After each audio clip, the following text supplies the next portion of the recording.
Umiinit na balita ngayon tanghali. Mga bus terminal at pantalan naghahanda na sa inaasahan dagsa ng mga pasahero ngayong holiday rush.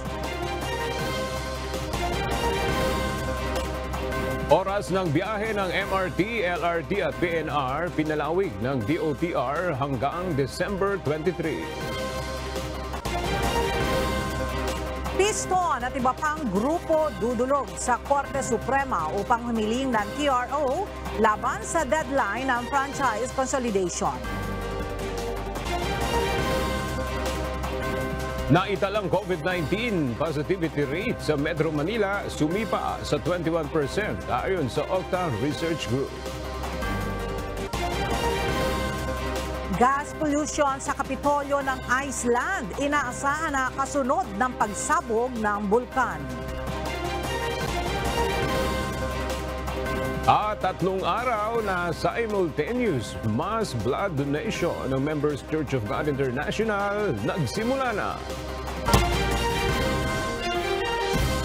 Magandang tanghali mga kasangbahay. Ngayon po ay araw ng Miyerkules, December 20, 2023. At una sa mga balita ngayon tanghali. Nakauwi na sa bansa kagabi ang panibagong batch ng overseas Filipino workers mula sa Israel. Ito na ang pang-13 grupo na ni-repatriate ng pamahalaan mula nang sumiklab ang kaguluhan sa Israel noong October 7. Ang detalye sa ulat ni Ryan Lacanlale.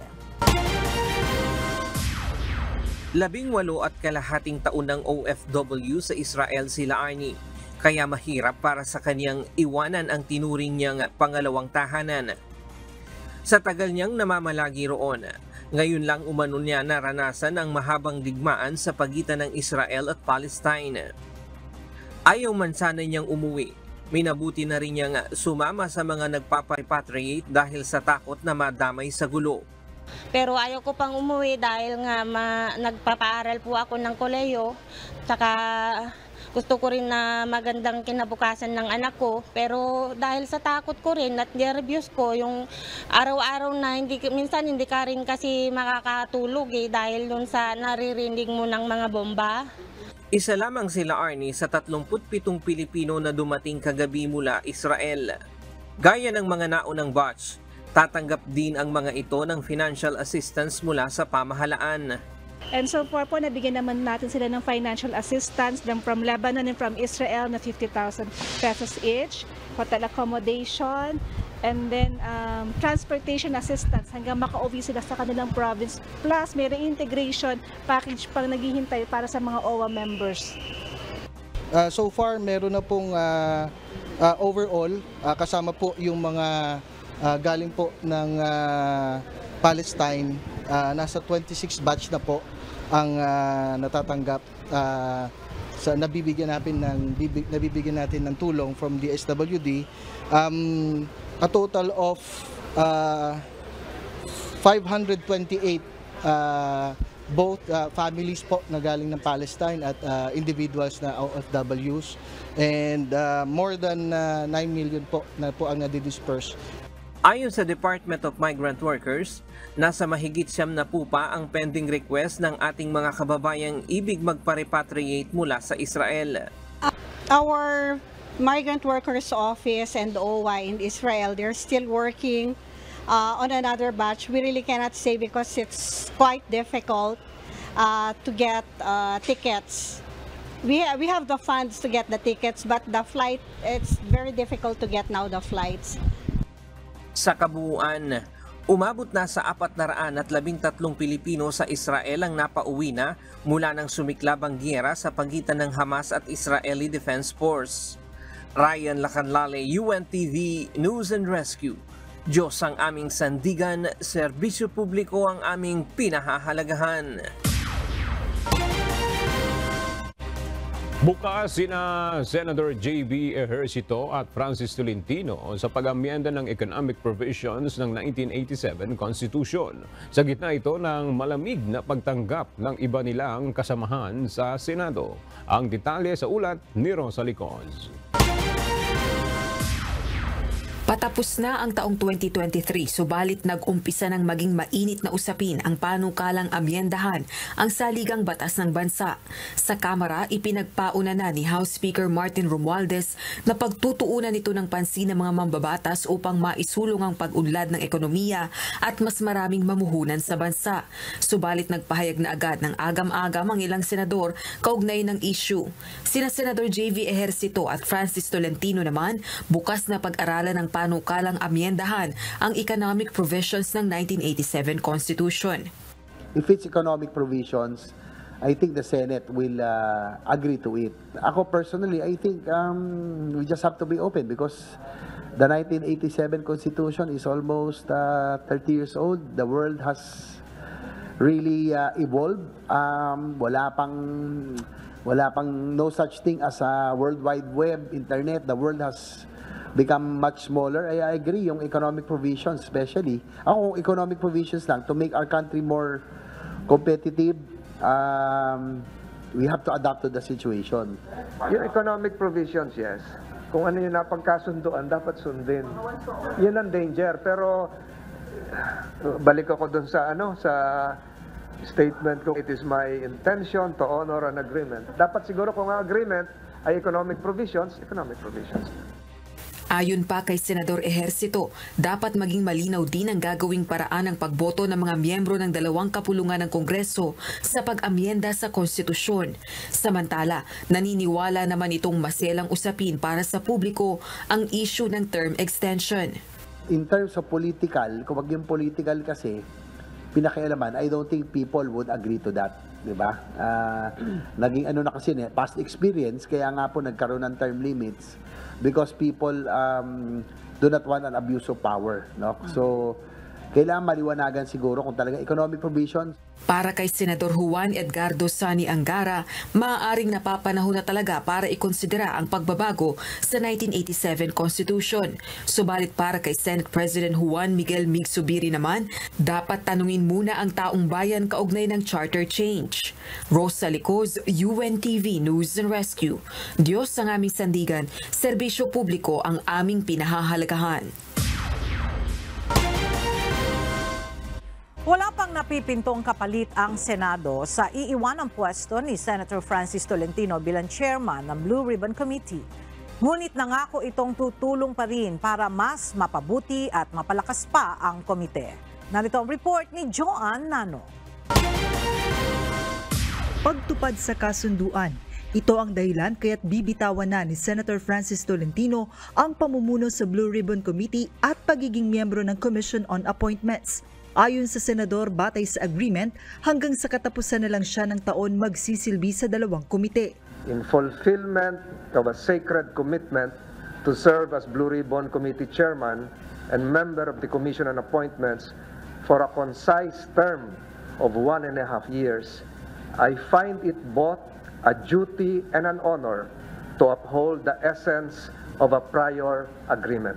Ito umano ay nabuo noong pinag-uusapan pa lamang kung sino ang mga mamumuno sa Senate committees pagpasok ng bagong administrasyon. Ibibigay anya ang kanyang formal resignation sa plenary sa pagbabalik ng sesyon sa January 22.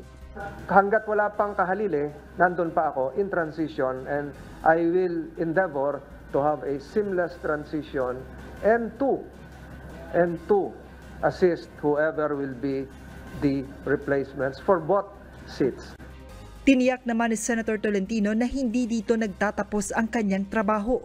Marami siyang panukalang batas na planong ihain upang mas mapabuti at mapalakas pa ang kapangyarihan ng komite na dumidinig sa mga napapaulat na katiwalian sa pamahalaan. Joanne Nano, UNTV News and Rescue. Diyos ang aming sandigan, serbisyo publiko ang aming pinahahalagahan. Tiniyak ng assisting kaunsel ng International Criminal Court sa bansa at abogado ng mga biktima ng war on drugs ng nakaraang administrasyon na nagpapatuloy ngayon ang investigasyon ng ICC hinggil sa umano'y crimes against humanity sa Pilipinas. Maaari din aniya na maging testigo sa ICC probe si dating Senator Laila De Lima. Narito ang ulat ni Dante Amento. Ayang kumpirmahin ng Assisting Counsel ng ICC at abogado ng mga biktima ng giyera kontra droga noong administrasyon ni dating Pangulong Rodrigo Duterte kung nakapasok na ba sa bansa ang mga kinatawan ng International Criminal Court o ICC. Inihayag ng dating Presidential Political Affairs Advisor na si Professor Ronald Llamas na may posibilidad na may mga kinatawan na ng ICC sa bansa. Kasunod ito ng naging pahayag kamakailan ni Pangulong Ferdinand Marcos Jr. na pag-aaralan ng pamahalaan ang muling pakikipag-ugnayan sa ICC. Posible na yung ICC ay nagpapadala na ng feelers, kinakausap na. Hindi ako magugulat kung yung ICC ay hindi lang feelers ang pinapadala. Kung hindi physically may kasama yung feelers na nagpapadala. Ang ibig mo sabihin, Sek, pwede. Pwede na may nakikipag-usap na talaga.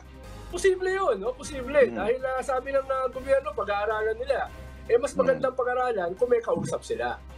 Pero ayon kay Attorney Cristina Conte, mismong ICC, ay ayaw magbigay ng detalye sa kanilang ginagawang pag-iimbestiga. Ayaw rin itong ihayag kung may formal ng komunikasyon sa kanila ang ICC. Actually, it's in the rules that the government is obliged to keep the request of the ICC, of the Office of the Prosecutor in particular, to be confidential. Kasi investigation pa lang. In the same way, the victims are sort of obliged as well. Si Department of Justice o DOJ Secretary Crispin Rimulya ay hindi rin anya nito alam ang isyu ng pagpasok ng ICC sa bansa.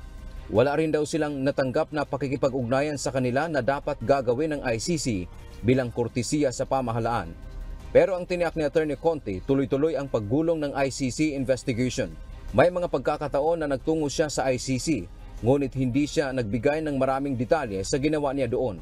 Sa ngayon, inihahandaan niya nila ang kaso, ang mga biktima na haharap, lalo na kapag nagkaroon na ng trial o pagdinig. Dagdag pa ni Conte, maging si dating Senador Leila de Lima ay pwedeng tumayong testigo sa ICC, lalo na may alam siya kung papaano ang nangyaring patayan sa bansa kaugnay ng drug war.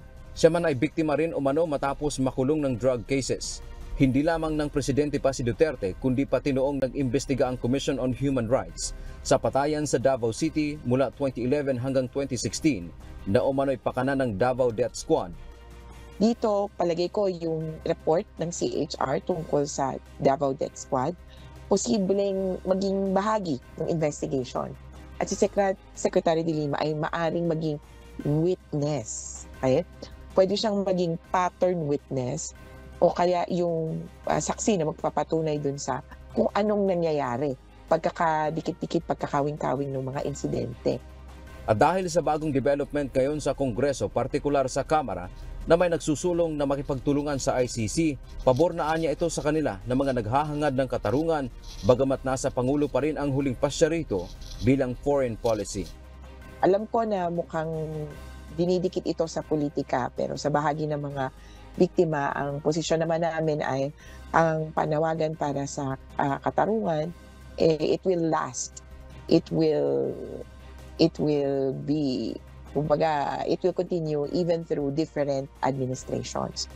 Dante Amento, UNTV, News and Rescue. Diyos ang aming sandigan, serbisyo publiko ang aming pinahahalagahan. Umapela si Senator J.V. Ejercito na isantabi muna ang hidwaan sa politika sa gitna ng mga kinakaharap na suliranin sa bansa gaya ng agresyon ng China sa West Philippine Sea. Kasabay nito, naniniwala ang senador na posibleng bahagi ng destabilization plan ang pro-China stance o pagpanig pa ng ilang Pinoy sa China kaugnay sa issue sa West Philippine Sea. Narito ang ulat ni Rosalie Cos.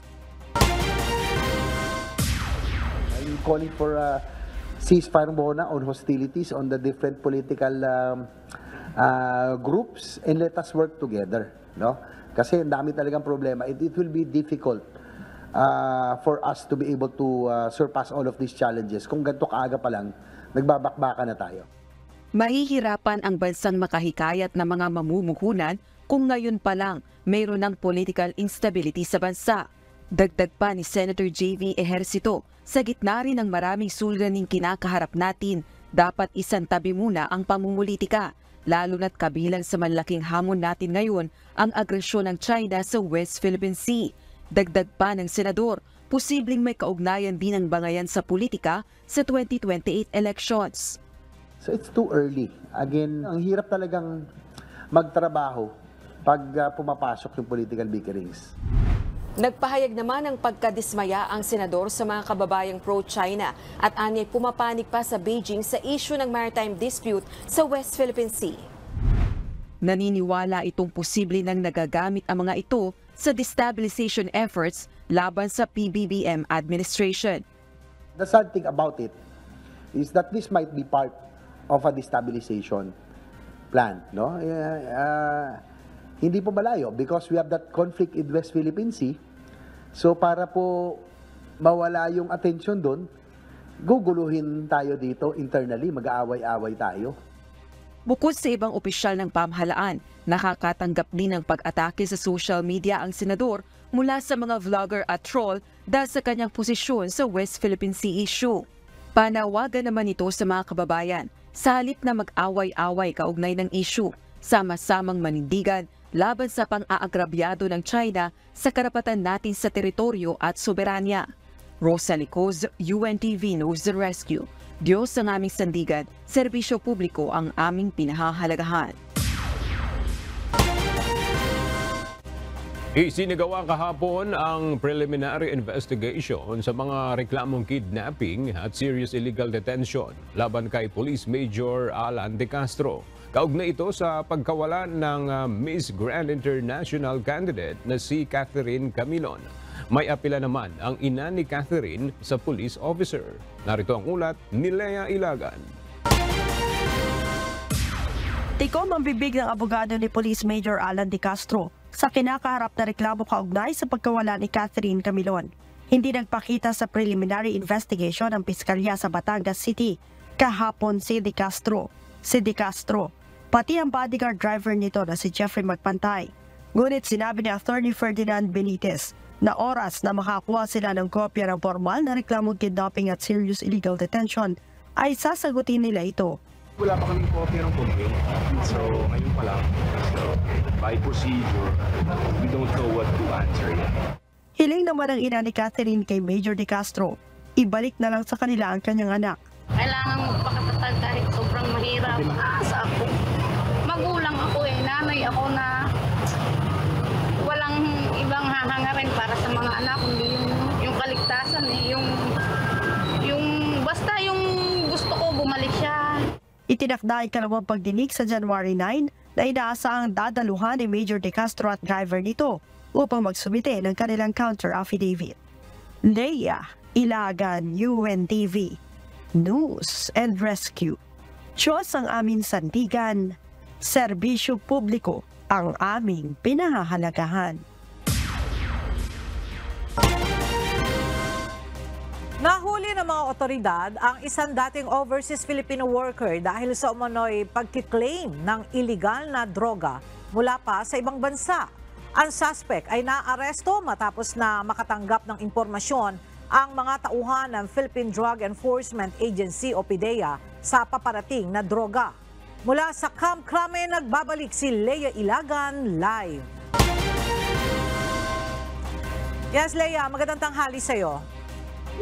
Magandang tanghali sa iyo, Ella. 8 kilo ng shabu na nagkakahalaga na mahigit sa 55 million pesos ang dumating nga sa Port of Clark mula sa Long Beach, California, USA noong December 17. Ang naturang shabu ay tinanggap o cleaning ng dating OFW na si Michael Florento na taga 13 Martires, Cavite.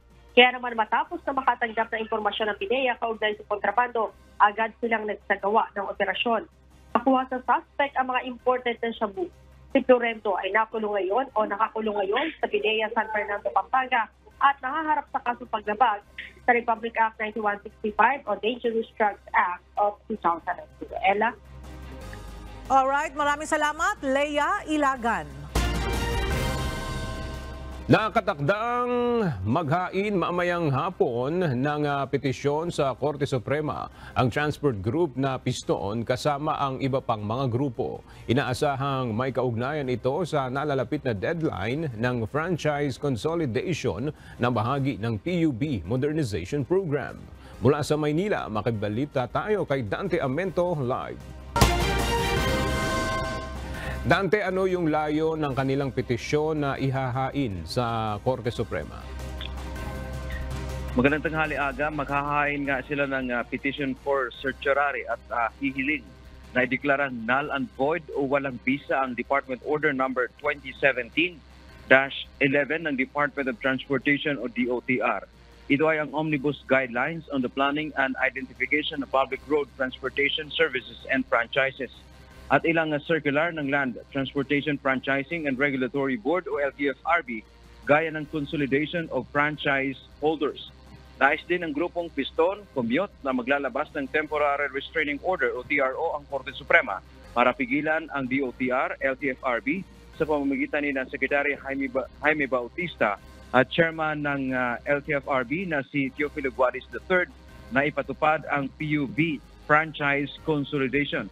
Mamayang alas 3 ng hapon ay magtutungo ang grupo sa Supreme Court para sa formal na paghahain ng kanilang petisyon. Ayon naman kay Bayan Muna Chairman Nery Colmenares, suportado nila ang ihahaing petisyon ng mga driver at transport operator na maapektuhan sa pagkansela ng prangkisa ng unconsolidated PUVs.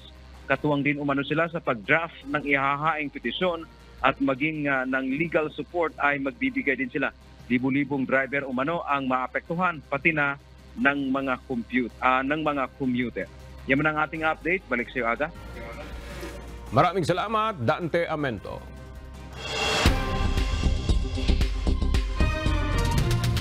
Roundup Balita.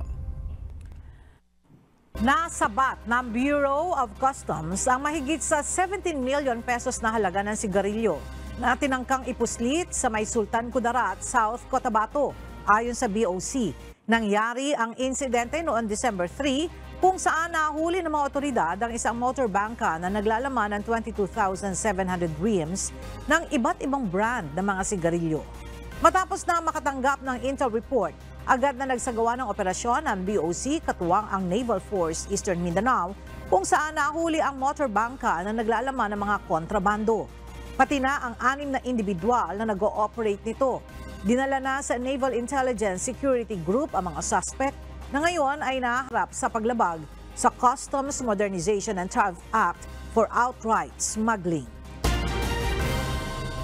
Sa kaugnay na balita, nasabat ng Bureau of Customs ang dalawang luxury car na tinangkang ipuslit sa may Mindanao Container Terminal sa Tagoloan na Misamis Oriental noong December 15. Base sa impormasyong ibinigay ng BOC, ang dalawang mamahaling sasakyan ay idineklarang replacement part ng truck na mula sa South Korea na nasa ilalim ng M. Aguila Car Trading. Pero base sa intelligence na natanggap ng BOC na pag-alaman na naglalaman pala ang shipment ng dalawang unit ng Porsche na tinatayang may halagang 30 million pesos. Nag-issue na ng warrant seizure and detention ang BOC laban sa naturang shipment bunsod ng paglabag sa Customs Modernization and Tariff Act.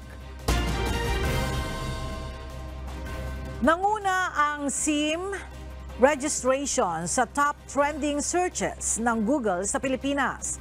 Sinusundan ito ng Precinct Finder, pangatlo ang persona non grata, ikaapat ang Nipah virus at pag-top 5 naman ang war in Israel and Gaza.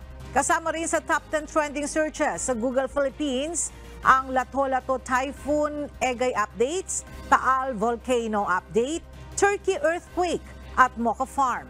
Taon-taon ay inilalabas ng Google ang top trending searches o ang mga issue na pinag-uusapan at pinakaka-search ng mga Pilipino sa internet browser. Umiiral pa rin ang isang low pressure area na dating si Kabayan. Kaninang alas 3 ng umaga ay namataan ito ng Pag-asa sa layong 185 km sa katimugan ng Puerto Princesa City sa Palawan. Ayon sa Pag-asa, posibleng ngayong gabi ay lumabas na ito ng Philippine Area of Responsibility. Pero magdudulot pa rin ito ng mga pag-ulan sa ilang lugar sa bansa na palalakasin pa ng shear line. Makakaranas ng kalat-kalat na pag-ulan ang Zamboanga Peninsula, BARMM, Western Visayas, Mimaropa, Calabarzon, Bicol Region at Aurora. Ang amihan ay magpapaulan din sa Cagayan Valley at Cordillera Administrative Region. May mahihinang ulan din sa Metro Manila at nalalabing bahagi ng Luzon habang isolated thunderstorms sa nalalabing bahagi ng bansa. Palalawigin ang operating hours ng LRT Line 1 at 2 at ng MRT 3 simula ngayong December 20 hanggang sa December 23 ayon sa Department of Transportation. Ito'y dahil sa inaasahang pagdagsa ng mga pasahero dahil sa holiday rush. Batay sa abiso ng DOTR, mula sa 9:30 p.m. last trip ng MRT sa North Avenue Station, gagawin na itong 10:30 p.m. Abang hanggang 11 p.m. naman magpapapasok ng pasahero sa Taft Avenue Station. Ang LRT1 naman mula sa 10 p.m. na original schedule sa last trip mula sa Baclaran Station ay extended hanggang 10:45 p.m. Ang last trip naman sa FPJ Station ay 11 p.m. mula sa original schedule na 10:15 p.m. Alas 10 naman ng gabi ang huling biyahe ng LRT2 Antipolo Station at 10:30 naman ng gabi sa Recto Station. Ang adjusted holiday operating hours sa mass transit systems ng bansa ay tugon na rin sa panawagan ni Transportation Secretary Jaime Bautista upang mas mapagsilbihan pa ang mga commuter. Samantala, bukod sa MRT at LRT, nag-extended rin sa oras ng biyahe ang Philippine National Railways o PNR. Sa Tutuban Station, pinalawig ang last trip ng tren ng hanggang 11:11 p.m. Habang ang last trip naman sa Alabang Station ay extended hanggang 11:18 p.m. Wala namang magiging pagbabago sa schedule ng first trip sa Tutuban at Alabang Stations. Mag-uumpisa ang extended trips ng PNR ngayong araw ng Miyerkules at tatagal hanggang sa Sabado, December 23. Walang plano ang Metropolitan Manila Development Authority na suspindihin ang ipinatutupad na number coding sa Metro Manila sa kabila ng transport strike at holiday rush. Sa isang panayam, sinabi ni MMDA Assistant General Manager for Operations David Vargas na ang nananatili umanong manageable ang traffic situation sa ngayon kaya't walang plano ang ahensya na suspindihin ang coding. Nauna nang sinabi ng MMDA na inaasahan na ang mas mabigat na trapiko sa Metro Manila lalo na at nalalapit na ang holiday rush. Inaasahan ng Civil Aviation Authority of the Philippines na aabot sa higit 2 milyon ang bilang ng mga pasaherong bibiyahe sa mga paliparan sa bansa ngayong holiday season. Tiniyak naman ng CAAP na nakahanda ang mga paliparan sa inaasahan dagsa ng mga pasahero. Narito ang ulat ni JP Nunez. Nasa 7% to 10% ang inaasahang dagdag sa passenger volume sa mga paliparan ngayong holiday season kumpara noong nakaraang taon. Ibig sabihin tinatayang aabot sa 2.2 million travelers ang dadagsa sa airports. Ayon kay Civil Aviation Authority of the Philippines spokesperson Eric Apolonio, batay sa kanilang monitoring, karamihan sa mga ito ay domestic travelers. So po sa ngayon, ang mas marami talaga yung mga local tourists. Siguro dahil nga ginagamit na itong air travel dahil mas conveniente at alam naman natin na maraming promotions yung mga airline kaya mura rin yung mga airfare. Yung convenience ang hinahabol nila, mas mabilis pa makakapunta sila sa kanilang destinasyon. Tiniyak naman ng CAAP na mayroon silang sapat na paghahanda sa holiday exodus. Mula December 15 hanggang January 3 ay naka-heightened alert ang mga paliparan bilang bahagi ng Oplan Biyaheng Ayos ngayong holiday season. Mayroon na ring sapat na bilang ng mga personnel mula sa Office of the Transportation Security, Airport Police at Civil Aeronautics Board na nakadeploy para sa kaligtasan ng mga biyahero. Naglagay na rin ng malasakit help desks para tugunan ang katanungan ng mga pasahero sa kanilang biyahe. Depende ho kasi yan doon sa needs. So may mga nag-standby tayo sa office just in case na kulang o pwede nating dagdagan na sa mga area managers po are instructed already sa 44 airports natin na asistihan yung mga nangangailangan ng tulong kung sakali man doon sa loob ng paliparan. Paalala muli ng CAAP sa mga pasahero dumating sa airport 3 oras bago ang kanilang scheduled flight upang hindi maabala. JP Nunez, UNTV, News and Rescue. Diyos ang aming sandigan, serbisyo publiko ang aming pinahahalagahan. Naghahanda na ang pamunuan ng Parañaque Integrated Terminal Exchange sa inaasahang dagsa ng mga biyahero ngayong holiday rush. At para alamin natin ang kasalukuyang sitwasyon sa PITX, makibalita tayo kay Ryan Lacanlale live. Ryan, nasa ilan bang mga pasahero yung inaasahang dadagsa dyan sa PITX ngayong holiday season? Aga mula December 16 hanggang January 3 ng susunod na taon, hindi bababa sa 2.6 milyon na pasahero ang inaasahang dadaan dito sa Parañaque Integrated Terminal Exchange. Kaya naman, Nobyembre pa lamang ay nagsimula na sila sa paghahanda kung saan kinausap na nila ang mga transport unit para tiyakin na hindi sila kukulangin sa mga pampublikong sasakyan. Ang Department of Transportation at Land Transportation Franchising and Regulatory Board maglalagay ng help desk para sa ating mga kababayan na mga kailangan ng tulong at kung kailangan ay agad silang makapag-issue ng special permit. Ipinagbabawal aga na dalhin sa loob ng terminal ang mga matutulis na bagay, paputok, baril, maging ang mga bagay na may hindi kaaya-aya mo rin namang mag-walk pero pinapayuhan sila na book ng terminal. Aga ay inikot natin itong mga bus company at yun nga, mulang Disyembre. Diyan muna ang latest live mula dito sa Terminal Exchange. Balik sa'yo, Aga. Maraming salamat, Ryan Lacanlale. Ngayon, dagsana ang mga pasahero sa Matnog Port sa Sorsogon. Hinigpitan na rin ng mga otoridad ang ipinatutupad na seguridad sa pantalan. At para sa detalye, makibalita tayo kay Jerry Galicia live.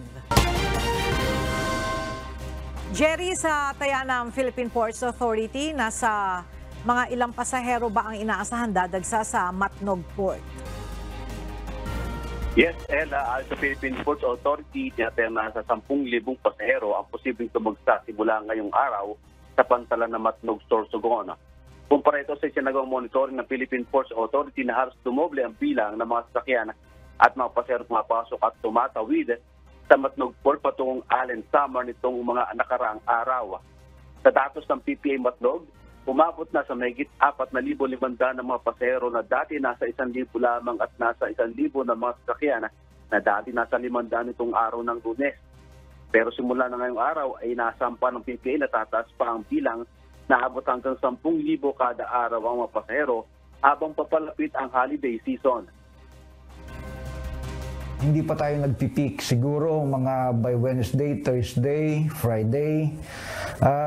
Ini-expect namin baka pumalo yan yung daily average natin to 10,000 dahil alam naman natin, lalong-lalo ngayon na nag-relax na, wala na, labas na tayo doon sa pandemic.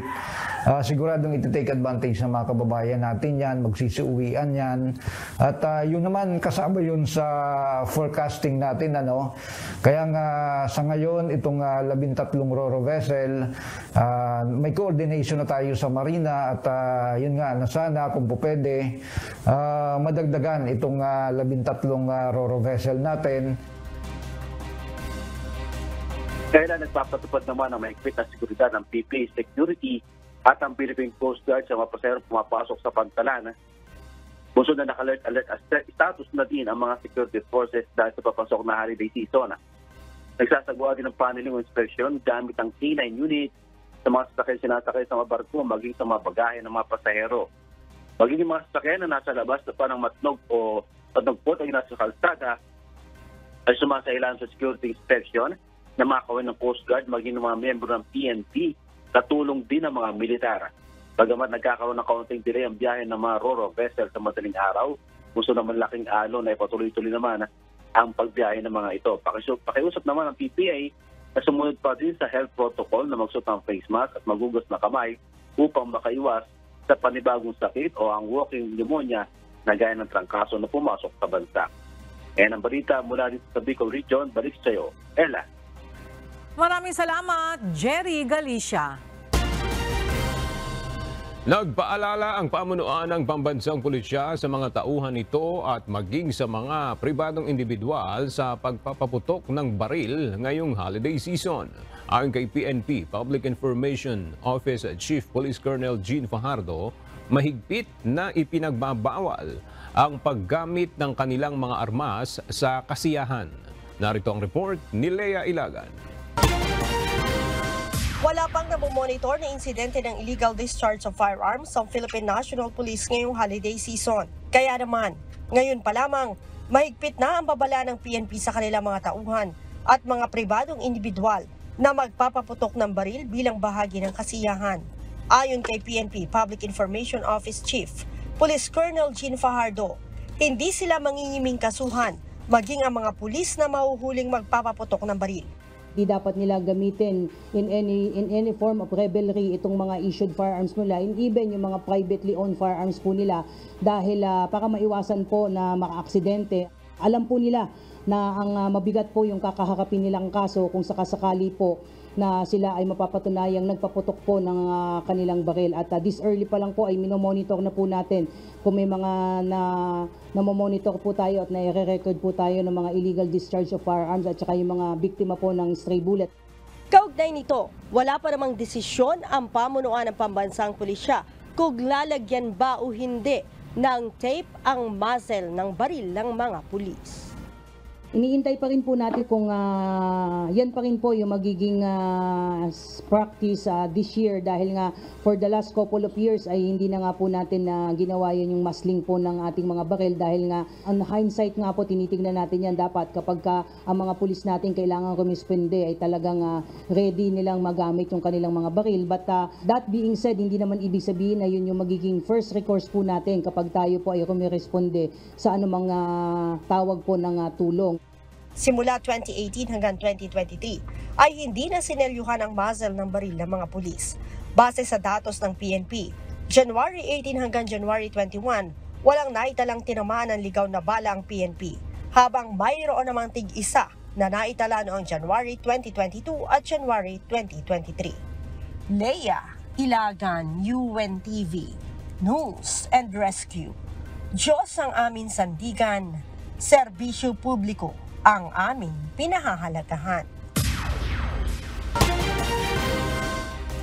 Tumaas ang naitalang 7-day COVID-19 positivity rate sa Metro Manila noong weekend base sa latest monitoring ng Octa Research Group. Base sa report ni Octa Research Fellow Professor Guido David, sumipas sa 21% ang naitalang positivity rate ng COVID-19 sa NCR noong linggo, December 17. Malaki ang diferensya nito kumpara sa 13.4% na naitala noong December 10. Ang positivity rate ay ang bilang ng mga nagpo-positibo sa COVID-19 mula sa mga sample na kinukuha at tinitest sa mga laboratorio. Batay sa monitoring ng Octa Research Group, ito ang ikalimang beses na lumagpas sa 20% ang positivity rate sa Metro Manila mula pa noong 2020. Nakararanas na ng malaking kabawasan sa dami ng ulan ang Cavite at Nueva Ecija. Marami ring lugar sa Luzon ang apektado na ng El Nino. Mula sa Pag-asa Weather Forecasting Center, makibalita tayo kay Ray Pelayo live. Ray, ilang porsyento ba yung kakulangan ng ulan sa dalawang lalawigan na ito? Sa nakalipas na 3 buwan ay nasa 3 na magkasunod na buwan na may 60% na kabawasan ng ulan ang naranasan sa Cavite at Nueva Ecija. At kaya ngayon ay nasa ilalim ito ng drought condition itong dalawang lalawigan ito. Ayon sa Pag-asa, posibleng sa katapusan ng Disyembre ay madagdagan pa ng ang mga lugar na nakakaranas ng tinatawag na meteorological drought. Ito nga ay dahil sa kakulangan ng mga pagulan. Pero pagsapit ng Enero ay posibleng maging 15 itong mga lalawigang ito at tataas ito sa 27 pagsapit naman ng buwan ng Pebrero at aabot sa 63 yung sa buwan naman ng Abril. Napanatili ang init sa Dagat Pasipiko kaya't nasa strong pa rin ang lakas o tindi ng umiiral na El Nino. Inaasahan naman na sa Abril o Mayo ay unti-unti namang huhupa ang El Nino. Pero may sinasabi ang pag-asa na posibleng agad itong sundan ng La Nina. Sa ngayon ay makararanas pa rin ng malamig na panahon ang bansa dahil sa epekto ng amihan na tatagal hanggang sa buwan ng Marso. Pero pagsapit naman ng tag-araw ay mararamdaman naman ang pagtaas ng temperatura. Aga? Maraming salamat, Ray Pelayo.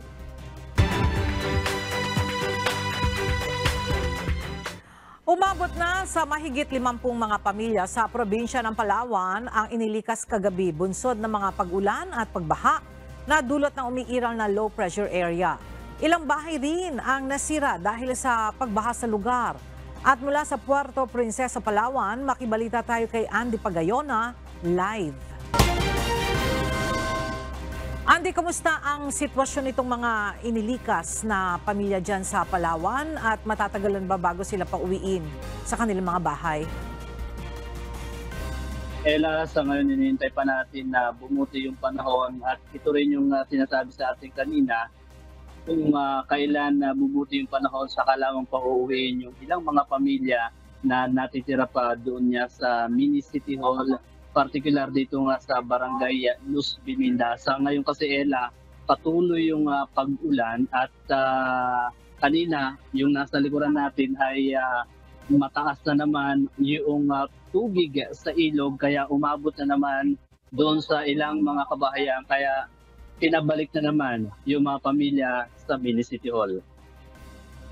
Nagsimulang magpalikas ang barangay Luz Biminda sa kanilang mga residente kagabi alas 9 pasado dahil sa pag-apaw ng tubig mula sa ilog na umabot sa kanilang mga bahay.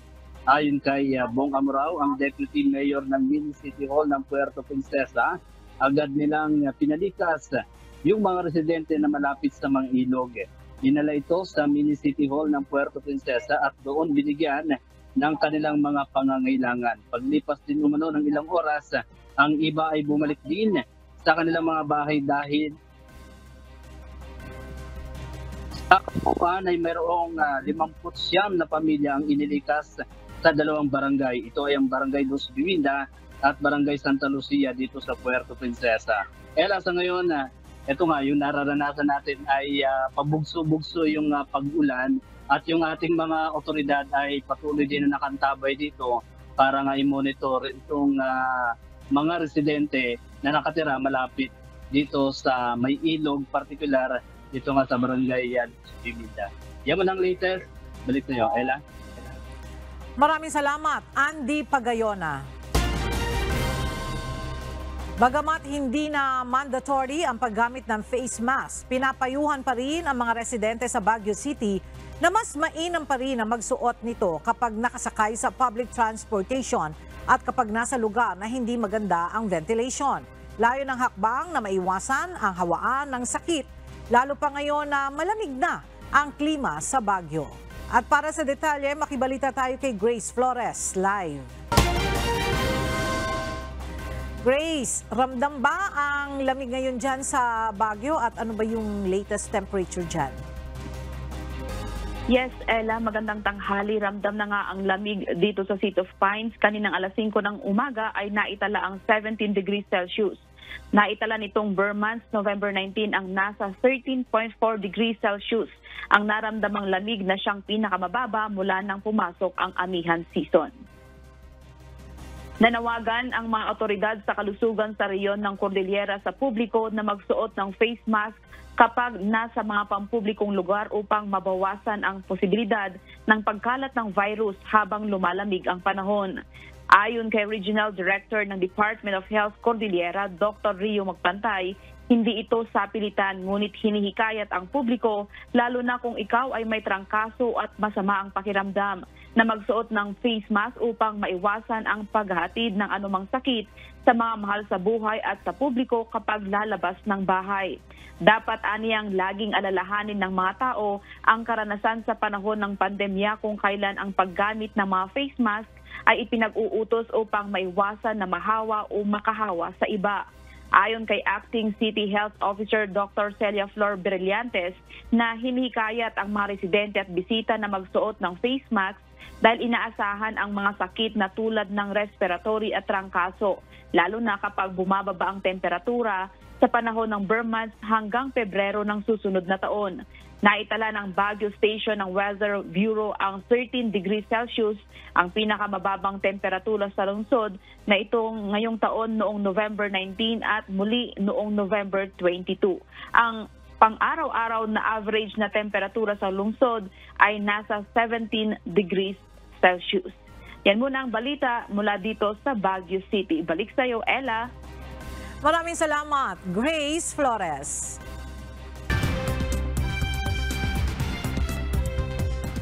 Posibleng makaranas ng gas pollution ang Kapitolyo ng Iceland kasunod ng pagsabog ng isang bulkan ayon sa Meteorological Office ng bansa. Sumabog ang bulkan sa Reykjanes Peninsula sa Southwest Iceland matapos ang ilang linggong earthquake activity. Maaring umabot ang usok sa Reykjavik gabi ng Martes, December 19 o umaga ng Miyerkules, December 20. Nasa 4,000 tao na ang inilikas sa Grindavik dahil sa banta ng lava flow. Inilunsad ng Estados Unidos ang isang multinational operation upang proteksyonan ang commerce sa Red Sea. Sa gitna ito ng pag-atake ng Iran-backed Yemeni militants dahilan upang mag-iba ng ruta ang mga pangunahing shipping companies at maramdaman ang epekto nito sa global trade. Simula noong nakalipas na buwan, gumagamit ang Houthi militant group ng drones at missiles laban sa international vessels sa Red Sea. Bilang pagganti ito sa ginagawang pag-atake ng Israel sa Gaza Strip. Nagbabala naman ang mga analyst na posibleng tumaas ang presyo ng produktong petrolyo at iba pang goods dahil sa pag-atake sa commercial ships sa Red Sea. Nais ng Ukraine military na madagdagan ang kanilang puwersa ng kalahating milyong sundalo ayon kay President Volodymyr Zelensky. Ito ay habang papalapit na ang ikalawang taon mula nang ilunsad ng Russia ang gera nito. Aminado naman ang Ukrainian Chief Executive na maselan ang isyong ito at nangangailangan ng malaking halaga ng salapi. Ginawa naman ito ang pahayag sa gitna ng hadlang sa panibagong ayuda galing sa Estados Unidos at European Union. Nahaharap sa kakulangan ng ammunition ang Ukraine sa nagpapatuloy na bakbakan sa Russian forces.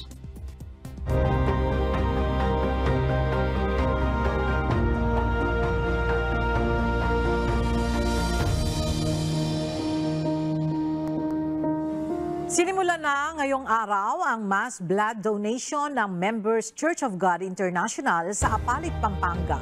Simultaneous itong isasagawa sa loob ng 3 araw sa iba't ibang parte ng Luzon, Visayas at Mindanao. At para sa detalye, makibalita tayo kay Nestor Torres live.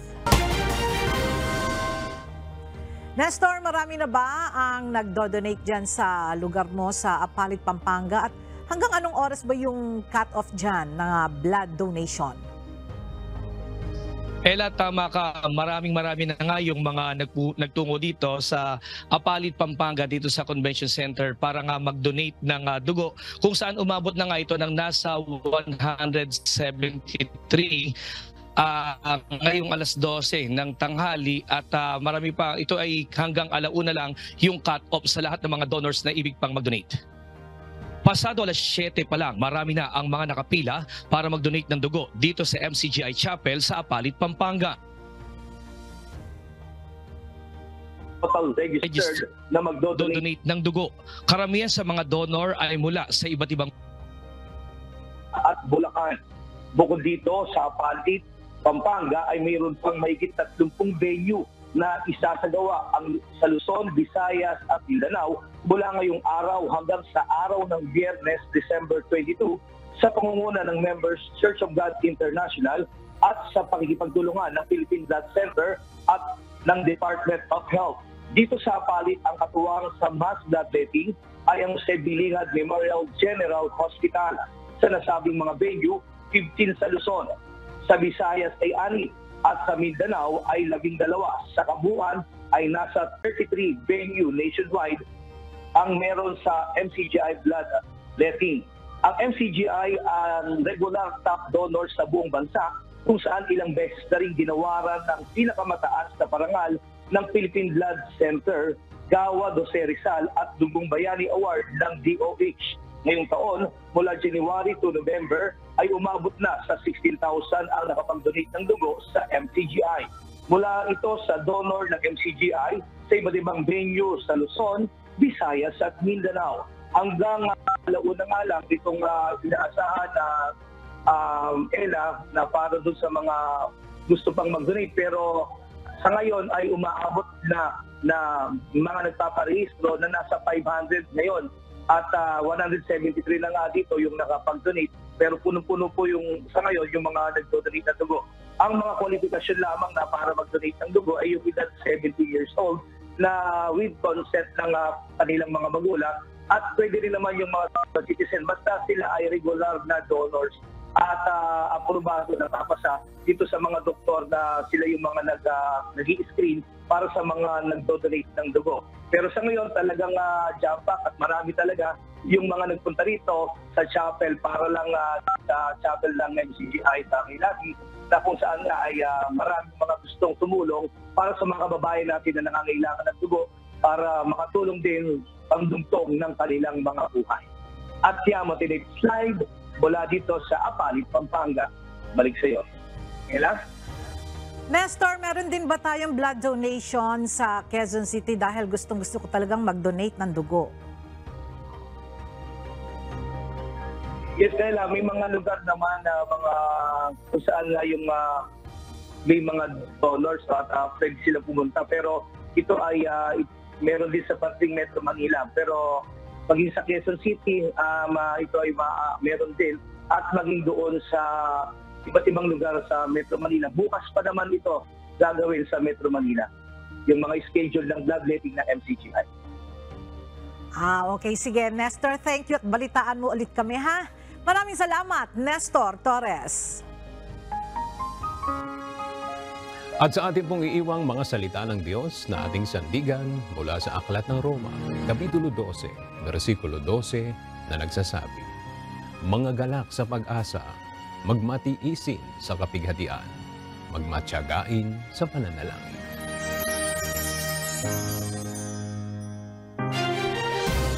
At yan ang mga balitang aming tinutukan at inaksyonan dahil sa aming pagbabalita, una ang pagkalinga sa kapwa. UNTV C News, may balita saan mang panig ng daigdig.